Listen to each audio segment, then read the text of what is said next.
Hi, this is Joe Sallen of the Sallen Coefficient, and I'm going to tell you my personal thoughts and review of For Sale together with the Sallen Coefficient Entertainment Efficiency Rating. So if you're looking for decisions, the most decisions, the deepest decisions, and the most that a game can offer you, you've come to the right place. The Sallen Coefficient is trying to get you the most out of your gaming time.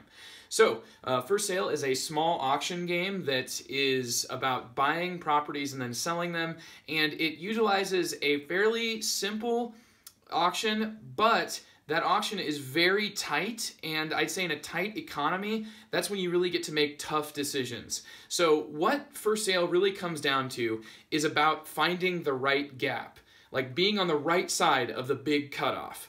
When you're going to be flipping up cards, you're looking for where is the biggest drop off and try to be right on the cusp of that. Try to be, right when the amount of properties, the value jumps up towards the end of the round. If you've got like 1, 2, 3, 4, 5, well, it doesn't really matter. You're not going to care. It's not really worth bidding much money on. Maybe, $1 or $2. But if you see like a 1, 2, and then a 15, and then a 7, 17, and then 30, once it starts getting really up there, every time that jumps, that is added value. But then you have to be simultaneously considering that in the second half of the game. The first half of the game is a lot more plotting, but it still doesn't take very long. The second half of the game is just absolutely super tense. Now, I generally like tension, but it does take For Sale a little bit down in the Sallen Coefficient Entertainment Efficiency Rating simply because the strategic depth of this game, and that's really what I'm looking for, is strategic depth of decisions, tactical decisions, essentially the most you can get out of the decisions that the game offers you.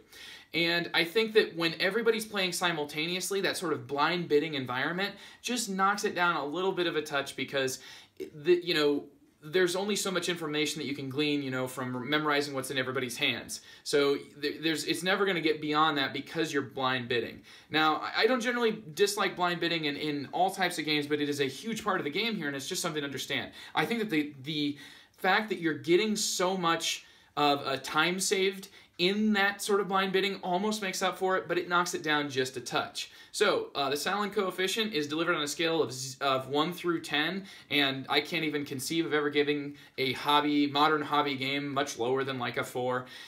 But For Sale, and I've never given a 10 either, For Sale is actually at an 8. So a great game. It is one of those where even though you are sacrificing just a little bit in terms of strategic depth because of that blind bidding at the end of the game, you still get a ton of value for your time. Time is the best resource that you have to spend there is, and to me it's extremely important, and that's why For Sale gets an 8. Now my personal opinion of For Sale is actually higher than this, and this is for a couple of reasons.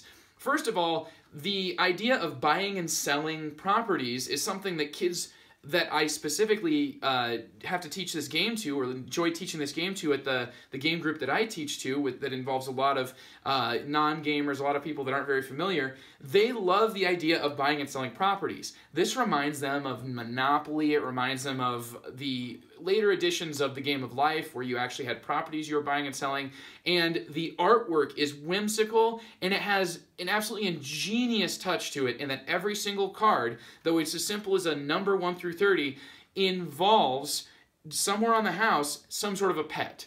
Anything from a cat, an alley cat in the cardboard box that is number 1, up to a space shuttle for the space station, card number 30. And just the range of those different buildings is absolutely a joy. When it comes out, nobody wants the one.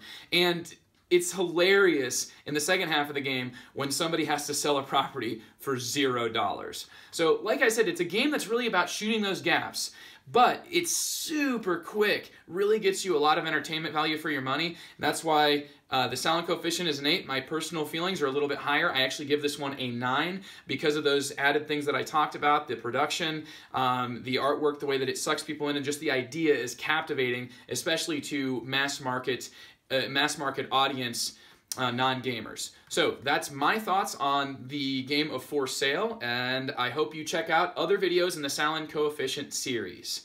Thanks to my sponsor, Game Surplus. Check them out at GameSurplus.com, where they're bringing the world of board games to you.